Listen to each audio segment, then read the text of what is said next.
Peter Sallis. Please welcome our interviewer for this afternoon's presentation, Mr. Chris Ford. Good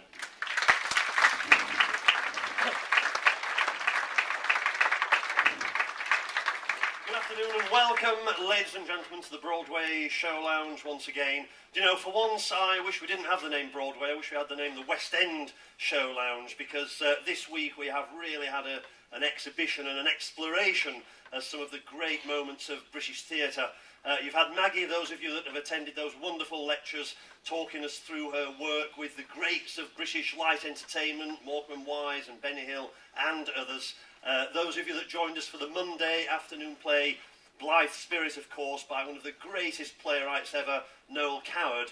And this afternoon we have with us here live, treading the boards, one of the great acting names of the 20th century, I was about to say, but the 21st century as well, because believe me, he ain't given up yet and is here to tread the boards as if to prove it this afternoon. Our guest today was born in North London in 1921. Like everybody in his generation, he then had to face joining up to fight in World War II, after which he entered the Royal Academy for Dramatic Arts, and that launched him then into an illustrious career working with the great plays and alongside other great names in British theatre, the Ralph Richardsons, John Gielguds and many more. His work has been absolutely prolific. He's worked on stage, in film, in television, in radio.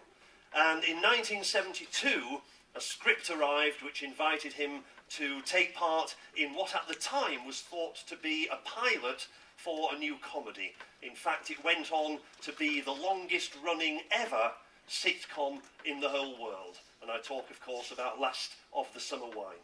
Now, for most actors, that would have been a career in plenty, but not for our guest this afternoon. He was in his 60s by the time he then became the voice for one of the most beloved, I have to say, animations of our lifetimes, and he thereby was introduced to a whole new generation of youngsters this tall and youngsters this tall as well for all of us, with of course the Wallace and Gromit animations. Ladies and gentlemen, will you give the warmest of welcomes this afternoon for Mr. Peter Sallis.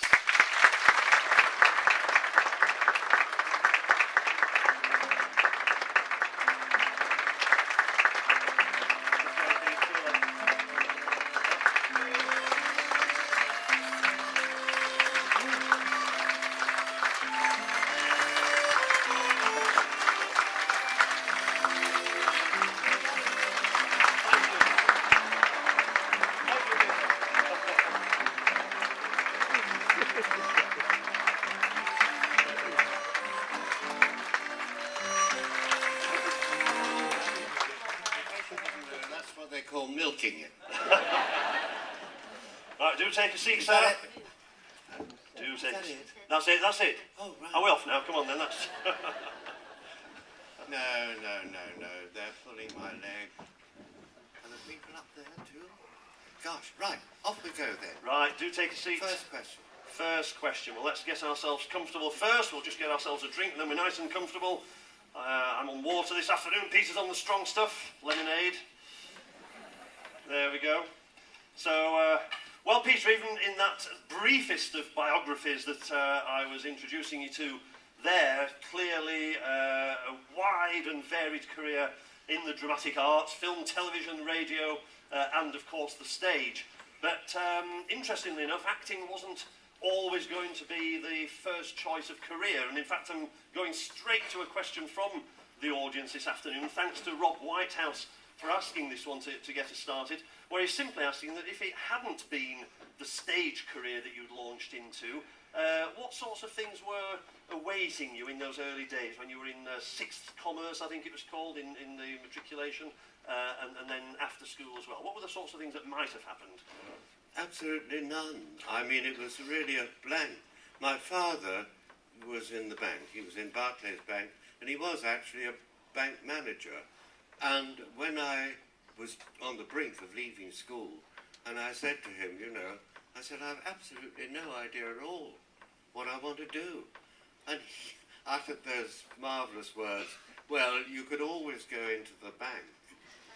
And even now, as you say those words, it has a sort of feeling of doom about it. I don't know how many people here are in the bank, but you know what I mean, whether you are or not. Anyway, well, of course I owe it all to Hitler. A lot of people have said some very harsh things about Hitler, and of course I can see their point of view. But it did me a good turn, because of course he either declared war on us or we invaded him, or so, I don't know. But anyway, there was a war, and I volunteered for aircrew. Not really out of bravery or anything like that. I just thought it sounded rather marvellous thing to do, you know, to fly or be in an aeroplane. The idea that it was probably the quickest way of getting killed never really crossed my mind. And so I applied for aircrew, and I failed. How many of you have got albumin in your water? I'm not seeing any hands going up here, Peter. No volunteers on that one. Well, on those grounds, you all qualify for aircrew. Because I had albumin in my water, and as a result of it, I failed my medical. And when I asked them, you know, what's it all about, they said, well, if you flew above 10,000 feet, there's every chance that you would black out. So I failed aircrew, and put it rather crudely, I mean, it saved my life. I went into the RAF, and I found myself interested in radio. I mean, I had radio as what I did, and I also found myself teaching. They had a huge intake of would-be wireless mechanics and people like that, but they really didn't have many instructors, and so they sort of canvassed, if you like, for instructors, and I applied, and I did a lecture on automatic volume control, and as a result of it, I became a teacher, an instructor, and I spent the rest of the war doing that, and most of it at Cranwell. I don't know whether any of you know Cranwell, but it is was then certainly, a huge aerodrome in the middle of Lincolnshire. And when I was demobbed, my commanding officer at Cranwell, who was younger than me and had so many medals that he leant slightly over to the left, and he looked at my papers, and he looked at me, and he said, "How long have you been here, Sallis?" And I said, 4¼ years, sir. And he said, "Good Christ Almighty." However, he did sign my chit, so I got out, and by then I'd started to act in the RAF at Cranwell. I was an instructor, and I was sort of discovered by one of my pupils who had some connections with the theatre. Can't remember now just what he did. But he said, "Have I ever done any acting?" And I said, "No." And he said, "Well, I'm going to put on a production of Hay Fever by Noel Coward at the YWCA, and I'd like you to play the leading part. Will you do it?"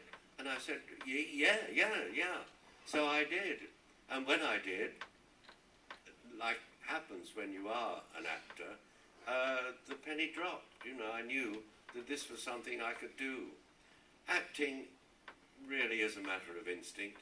It's extremely difficult to teach anybody to act. You might say that you can improve people, but if they haven't got the gift, it's a waste of time. But I was lucky. I was blessed with the gift of being able to act. And so that's what settled my future. And so here I am. So the moment when you realised you were going to be an actor really was a kind of a light switching on. It wasn't a gradual process, and you had a go at it and suddenly... No, it really literally opened. Yeah. It really happened overnight. You know, when I went on and played the leading part in Noah Card's play, and I thought this is a doddle. I didn't even have to think. Well, so, maybe acting might have felt a doddle, but I know then as now, getting into the Royal Academy for Dramatic Arts is not a doddle, and yet that was your next step immediately, wasn't it, after the RAF? Alexander Calder was the man, bless his heart. He put up 10 scholarships for RADA, Royal Academy of Dramatic Art, 10 scholarships for ex-service people, I mean, men or women. In fact, he may have done it 5 and 5. I can't really remember now. But I heard about it, got to know about it, and I applied for an audition. And I went to the Royal Academy of Dramatic Art and did an audition. And as a result of it, I was awarded one of these Calder scholarships. If I hadn't got it, in fact, I remember walking away from RADA on that particular day, and I thought, if I don't get it, I'm going to buy a bicycle, get a bicycle, and I'm going to go around the reps, and just knock on the door and see if I can audition, something like that. So I was fairly determined. In fact, it was almost the only time in my life I've ever felt strong-minded, really. And so there it was, and I got to RADA, and Calder and the rest of them did the rest. Yeah. Well, look, we've got in this beautiful autobiography of Peter's, Fading into the Limelight, there's an extraordinary little piece of your history and theatre. In the coronation year, I think Ralph Richardson had already received a knighthood, and Laurence Olivier had, but I think you were actually in the show, or at least backstage with John Gielgud when his came through, is that right?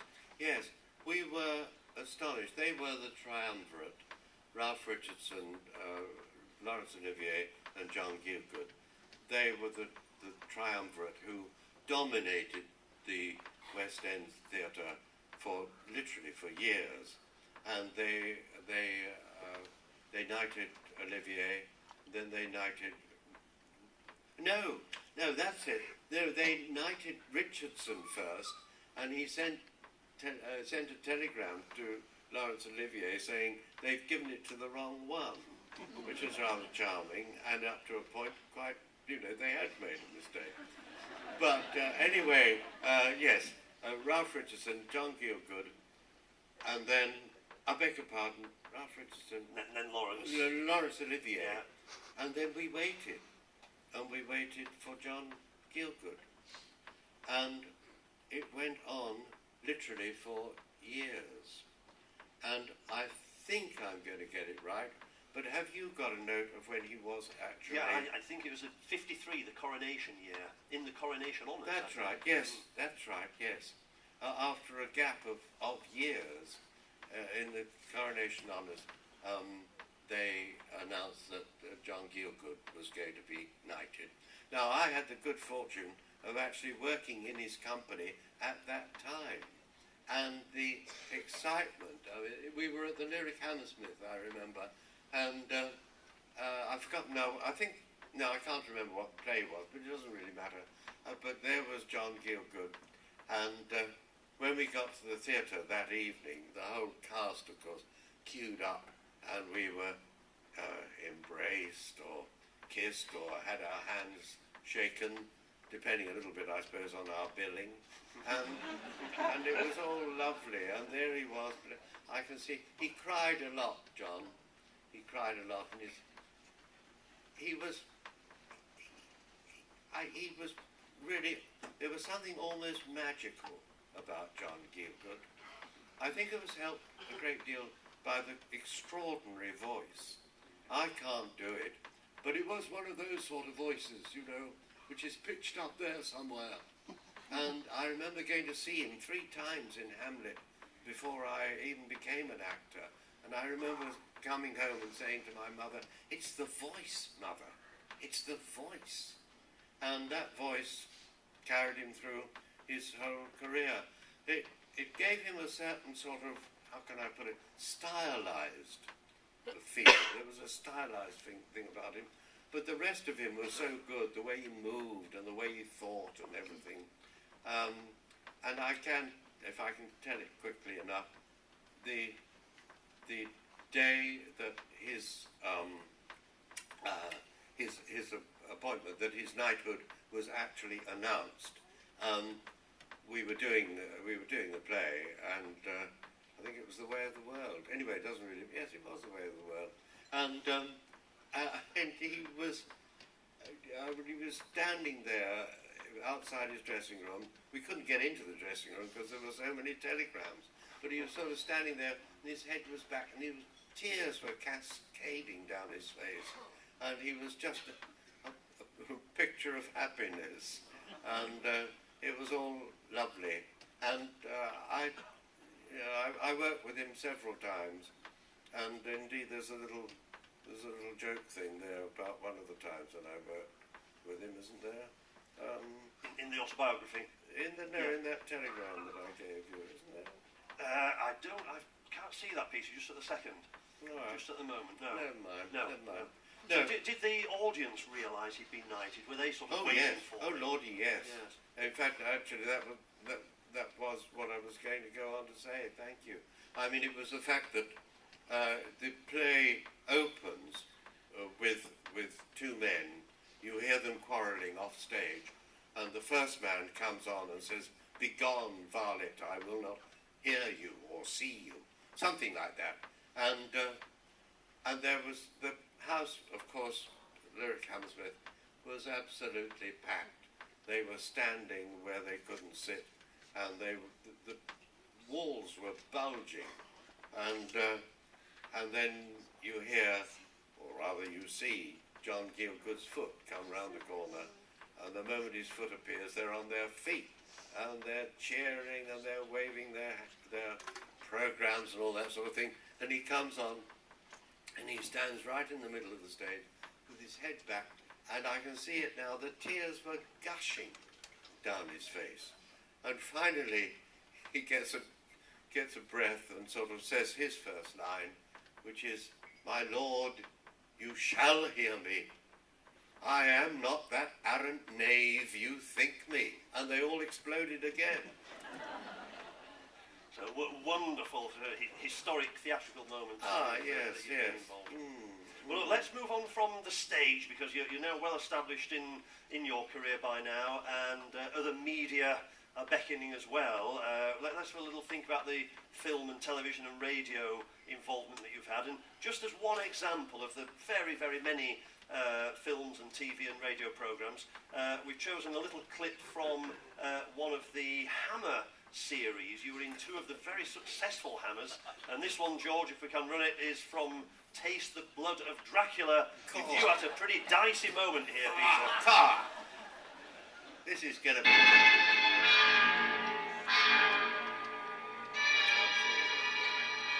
Lucy.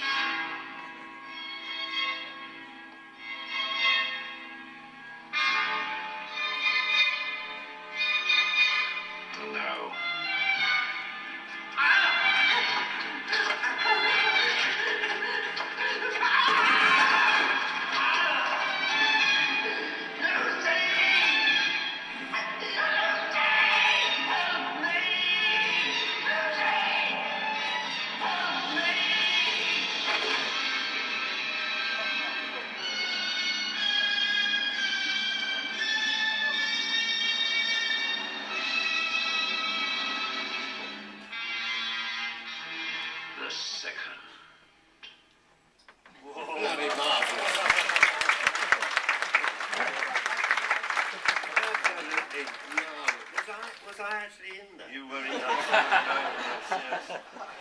I could see a lot of faces and things, but I didn't know whether it was me or not. Did you enjoy making the movies, all the blood and the guts and so on? Well, not as much as the theatre. The No. theatre always came first. And the television, because I was just more successful. I was never a film actor. There's one long story, which I'm not going to bore you with, about how I went to act with Peter Sallis. And it was, I can't remember the name of the film at the moment, but anyway, I know that I had a scene with Peter Sallis, and they kept me waiting all day. This is commonplace in the films, you know, you get called for 7 o'clock in the morning, and if you were lucky, you went on at 7 o'clock at night, you know. And by the time I'd got to my turn, the time had gone by and it was my turn, and I came on to work with Peter, I just dried, you know, I'd lost interest, to put it rather simply. And he spoke to the director, Peter spoke to the director, and the director came over to me and said, oh, we won't be doing this scene again, Peter. We'll be in touch. So that was part of my film career, featuring Peter Sallis, a great guy, by the way. I suppose film making is a very piecemeal affair, isn't it? You work for one day on one scene, Yes. and maybe not even see the rest of the production. Oh, yes. Yes. I think television, however, in the 60s, when you were entering television, was still probably more akin to the stage, I suppose, in that it was live broadcast, wasn't it? Yes. You did whole episodes in one go. That's right. In particular, I wanted to ask if you could just tell us a little bit about a series which was very, very famous in the 1960s. In fact, really, I mean, we ought to really recognise the BBC's role in this. It was an absolutely groundbreaking series about the diaries of Samuel Pepys. And am I right that this was something astonishing, like 13 or 14 half-hour episodes, all done live, no pre-recording whatsoever? Am I right? Yes. Well, to be exact, they recorded them, but they couldn't record them. It's a bit complicated, this, but they couldn't record them. About a post-nuclear period, which was called When the Wind Blows. That's right. And I remember this personally the first time I heard this on radio, and this was yourself with Brenda Bruce, I think, Yes, it wasn't was. And we didn't realise at the time what an historic sort of programme it was. There were just the two of us, and it was beautifully written by Raymond Briggs. I mean, to get just an ordinary couple and to develop the whole hideous story of the atomic bomb and its effects, or what its effects might be on just England, just to pick one place, you know. It was a beautifully written thing. And I remember listening to it. Funnily enough, I got a CD of it. Only a few weeks, months ago. And I remember listening to it, and I don't give a damn about saying this. I was so impressed by the way that Brenda and I did it, and the way that it was directed. And I'd completely forgotten, you know, what an impact it must have had. Yeah. And the British Press Association, is it? They were overwhelmed as well by it. It was given the award for the best radio programme in the year, not just a radio play, but any radio programme. They gave it the award. Yes. Yeah, and a testament to, once again, to the versatility and integrity that you always bring to work.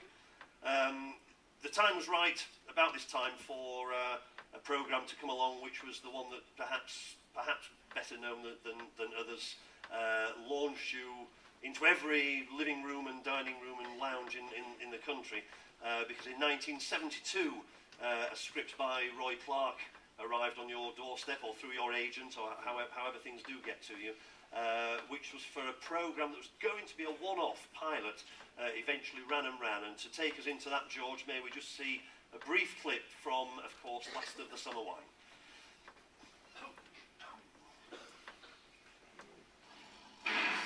We can't go now. Someone's shooting at us. Just a little exhaust gas. Huh? You come back, that man. It'll stop banging as soon as you pick up speed. Speed? Nobody said anything about speed. Just put it into gear and let's go.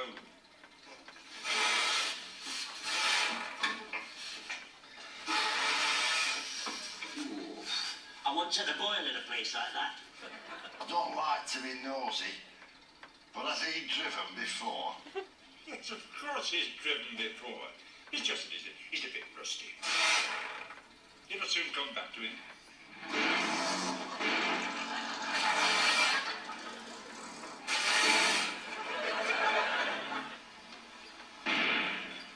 Come on, put your foot down, open it up a bit, open it up a bit.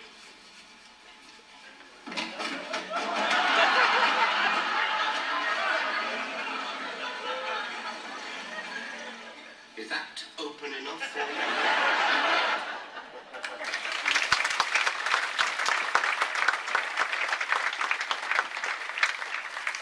That's a lovely moment up here, because with looking like this, I could hear the soundtrack laughter here, and I could hear live laughter coming from this direction as well. It still attracts, doesn't it, after watching, I bet, for most of you, episode after episode.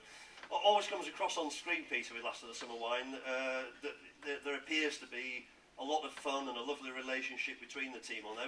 Is it like that in real life, as it were? Was it a fun thing to do? I mean, well, as a matter of fact, I mean, in the theatre, generally speaking, television, films and so on, people do get on, you know. The idea that we're all sort of jealous of each other and cutting each other's throats couldn't be further from the truth, actually. And, yes, Summer Wine, really lovely author. I mean, Roy Clark. I did his first 2 plays for television. Roy Clark's first 2 plays. I was in both of them, playing leading parts, and in one of them, I was a homicidal sex maniac. So obviously, when he came to write Last of the Summer Wine, I was an obvious choice. Very Clegg, yes. And I know when you got the script and went off to the TV centre to sort of do an initial reading. Yes. You decided that you were going to put your costume on, Yes. or go in costume. Yes. We've got a lovely question here, actually, from a member of the audience. If I can just pop this in at this point, from Mr. or Mrs. Buckley, W. Buckley, who says, did you feel very uncomfortable wearing all of that costume, the cardigans, the waistcoats, the hat, the mac, and all the rest of it? But part of it was, I mean, that was very much your own choice, wasn't it, I think? Oh, they were all my own clothes, yes. Right. It started with a 2-piece suit that I'd had made for me. The only time in my life I'd ever had a suit made, and it was made, funnily enough, when I was in Sheffield Rep. And of course I was playing a Yorkshireman in Last of the Summer Wine. Not that really that had anything to do with it, but I remember I wore the trousers and the waistcoat, and then of the suit, and then I thought that I would wear an ordinary not nice, but an ordinary straightforward sports jacket in a sort of a browny colour, fawnly brown. And that was how I presented myself when we had the first meeting to talk about Summer Wine, you know. We'd all been cast, Bill and Michael Bates and so on, we'd all been cast, we just chatted about it. And I know that both Bill and the director, Jimmy Gilbert, were really concerned about me. They really thought that probably I had been going through a rough time, and that Last of the Summer Wine had just arrived in order to save me from, you know, the bank manager. And it came as a bit of a surprise to them when they found that was actually my costume. So off you went to Home Firth for the first day's filming. Yes. To do some shots, I think, without dialogue to begin with, and just sort of get onto the scene and so on. Yes. But I've heard, am I right, that politics nearly drove the programme apart that day before you'd even really filmed anything? Yes. We were staying at a pub on the edge of Marsden Moor, and there was Jimmy Gilbert, the director, and Bill Owen, Michael Bates, and me. There were the 4 of us.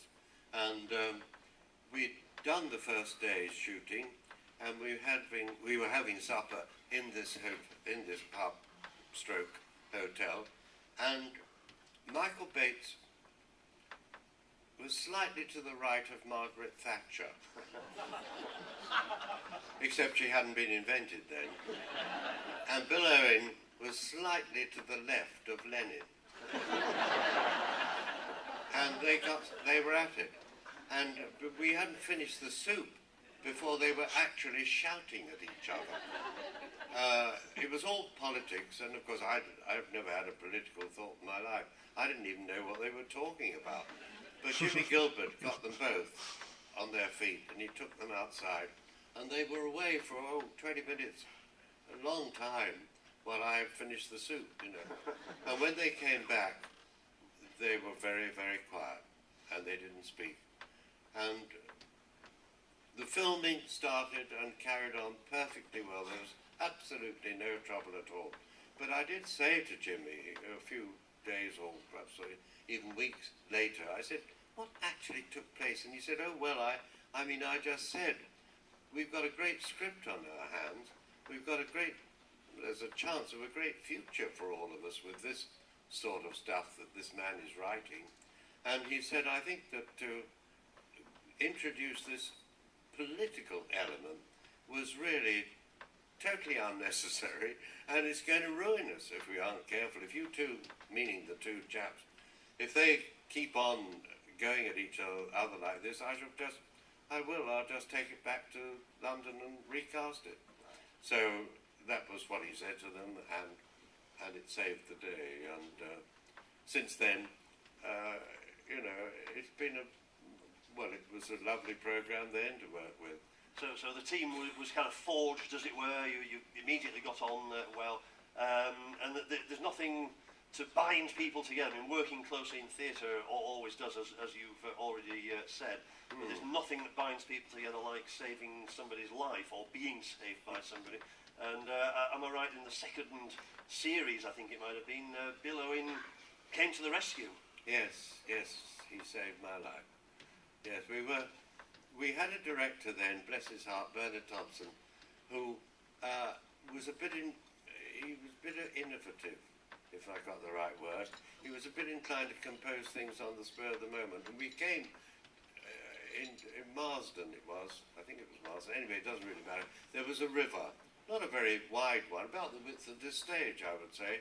But it was fast. It wasn't all that deep. But you could see, looking at it, that it was actually travelling at a rate. And there was this single-span bridge. And he put a camera on the bridge, and we'd got a canoe. Don't know how we got it, but we got it. And the idea was that Bill, Michael Bates and me would get into the canoe and paddle it through under, shooting the bridge and coming out the other side. And so it seemed reasonable enough, but I was frightened because I can't swim, couldn't then, can't now. And I said to the director, I said, look, I can't swim. And I'm just looking at this stuff going by. It's going at a hell of a rate of knots. And I said, every now and then you see a dark patch. I said, what is that dark patch? He said, oh, that's where you can't see the bottom. And I said, oh. Anyway, we got into the canoe, and we did, as we were supposed to, shoot the bridge. But when we came out the other side, then it got the shakes. And it was very frightening. Well, I was scared stiff. And I said, we're going over. And Michael said, no, it's all right. I've got it. And the canoe, like an accommodating harlot, turned on its side, and we shot into the water. And I thought, I'm going to drown, you know. And unfortunately, my left foot hit something hard, and I got the purchase, and like that, and I literally shot out of the water. And we all three of us scrambled ashore somehow or another. But as I was walking up the embankment, dripping wet from all this, having just saved my own life, as I was walking up the embankment, there was a man in the crowd who came forward and just tapped me on the shoulder and said, excuse my asking, but weren't you Samuel Pepys? So that's show business. Anyway, we didn't take quite so many risks in the future, no. And you discovered later that evening, in fact, that Bill had been instrumental in this moment. Yes, of course. I'd rather forgotten the point of the story. Yes. when I got the purchase with my left foot and shot out of the water like that, it turned out, yes, it was Bill Owen's head.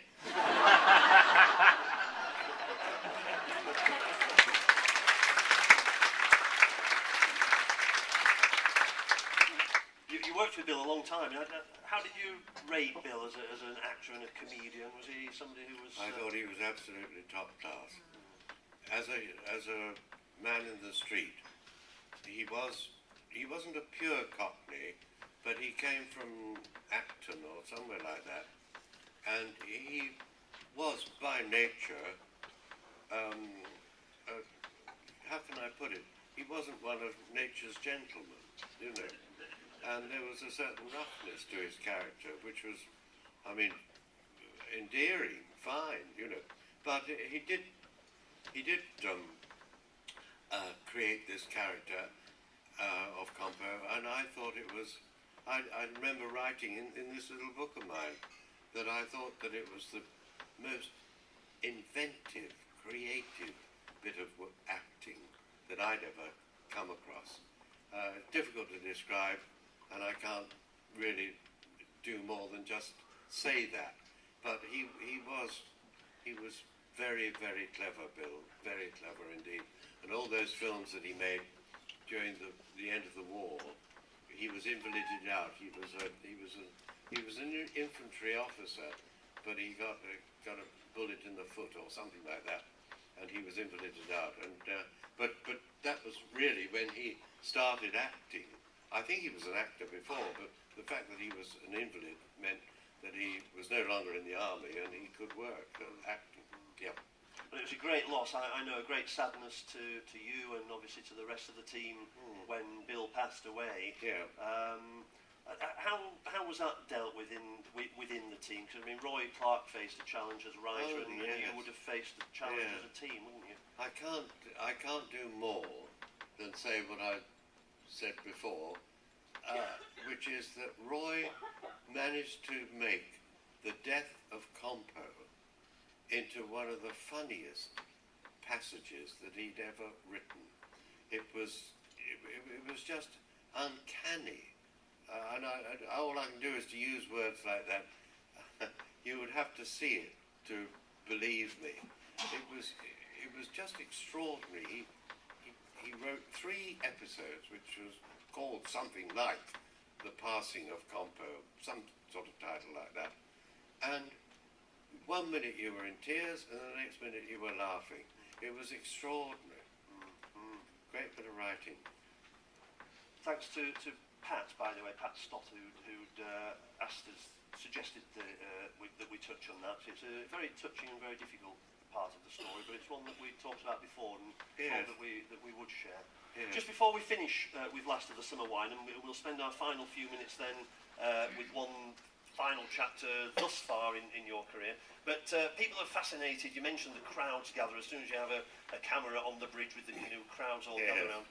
And all of us are absolutely fascinated by the making of TV and the making of films, as well as the joy of actually watching it. Now, I just wondered if you could sort of take us through up there in home Firth, in the Pennine, with its drizzle sometimes and its sunshine sometimes.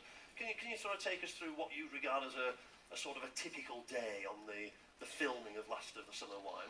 What goes on behind the scenes?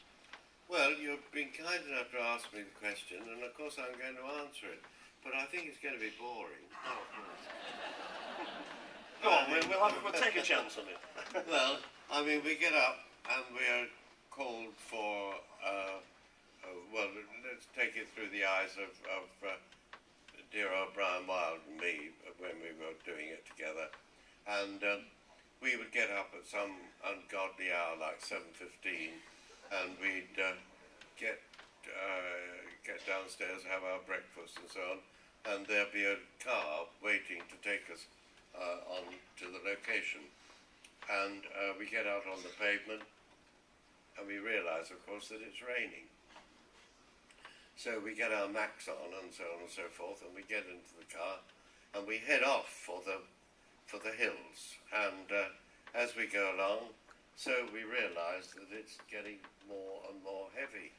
The greyness is thickening and so on and so forth. We get to the actual location where we're due to be filming, and there is a caravan set aside for us, the three of us then, to spend our time in. So we get into the caravan and we look out of the window, of course it is still raining, and we get, a chap comes in and says, would we like any coffee or biscuits and things? Oh, that would be great. Yeah, let's have some coffee and biscuits. He brings the coffee and biscuits and we munch away and we get the telegraph out or whatever crossword we're doing at the time. And we, the time passes and look out of the window, it's still raining and that sort of thing. And then after a bit, yes, there's another knock on the door and the young man comes in again and says, look, he says, it's still raining. Yeah, we can see it's still here. And he says, but we thought that we'd get some more tea and biscuits and stuff. Oh, that would be great. That would be great. So they bring more tea and biscuits and so on and so forth. And yeah, it's rainy. It's steady rods coming down. And then there's another knock on the door, and the man comes in again, and he says, look, we thought we might have an early lunch. What a good idea. And what is it? What is it? Oh, well, it's I think it's boiled beef and Stuart, and it says Stuart pudding. Stuart pudding. Yeah, I got it right eventually. Anyway, okay, well, we'll put up with that if you like. So he brings in eventually he brings in the lunch, and we have the lunch, and the suet pudding, yes, it works, it's a miracle, and we can hardly keep our eyes open. So we stretch out then, and it's all noddy time, it's lovely like this, and then there's another knock on the door, and this bloke comes back and says, it's still, what do you mean it's still raining? We were fast asleep. Well, it is still raining. Well, all right, okay, never mind, just...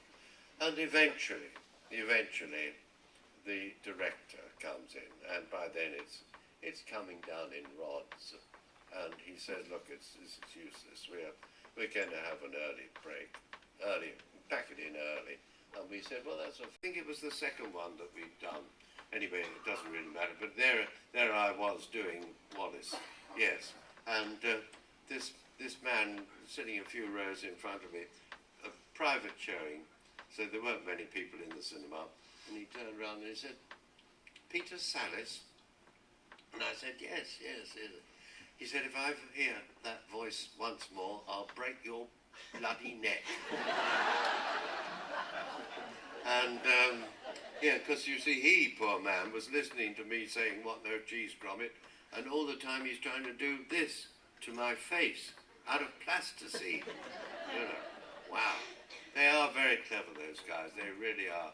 And I've been over the studios in Bristol where they actually make them, and there's a whole team of them, and the place is knee-deep in plasticine, and they're turning out these extraordinary films. And then I was lucky enough, because he was nominated for an Oscar, I was lucky enough to go to Hollywood. I'd always been a great fan of the Oscars, I mean, especially the ladies who were up for Best Supporting Actress. Flesh on flesh on. Oh, very mouth-watering. Yes. Anyway, yeah, so I was lucky enough actually to go to Hollywood for the Oscars, and that was lovely. And how did you rate the whole red carpet and the limos turning? A nice way to be coming towards an end, to know that you think Hollywood's all right. Yes. So we'll aim towards an end. Well, I've just got one more question from a member of the audience, and it's a bit of a sort of fun question, really, because obviously they know we're on a cruise talking to folks here, and they did say if you'd been able, from your career to have brought on this cruise not another actor particularly, but a character either you've played or somebody you've worked with, would there be a sort of a favourite character that you'd love to bring along on a cruise and spend a bit of time with? Oh, I think Compo, without hesitation. Billow in Compo, yes. Yeah, he was great. It was a beautiful creation. Roy Clark had done all the groundwork, of course, and given him the words. But Bill's whole approach to it, there was a lot of Stanislavski in Bill, and to see him sitting on a bench, you know, somewhere in Holmfirth or wherever it might be, and the kids used to gather round him, and he always made a point of having stuff in his pockets, and he'd come out with matchboxes with little things in them and that sort of thing, you know. It was just, he was very good with children, and they loved him. And I would say that yes, that's a very happy memory to have. And he'd be a great cruise companion on the ship. Well, you've had a couple of weeks on the Spirit. Have you enjoyed your time here and time ashore? Is it really 2 weeks? It is, yeah. God, time flies. Oh yes, oh it's marvellous. Yes, I find it difficult to believe that we're still afloat. But I suppose they have means of overcoming these difficulties. Yeah, yeah. I think the captain more or less takes care of all that side of things. So Yes. Well, I'm going to make a suggestion. all right then. Yes. Would you all stand up?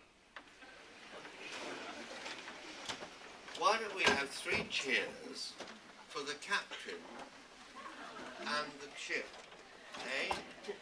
Hip, hip, hooray! Hip, hip, hooray! Hip, hip, hooray!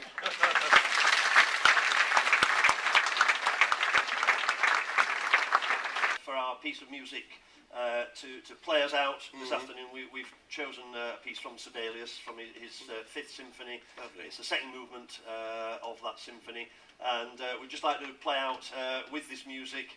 Ladies and gentlemen, if you'd like to show your appreciation, not just for this afternoon at all, but for a contribution to film, television, radio and the stage, it's the piece of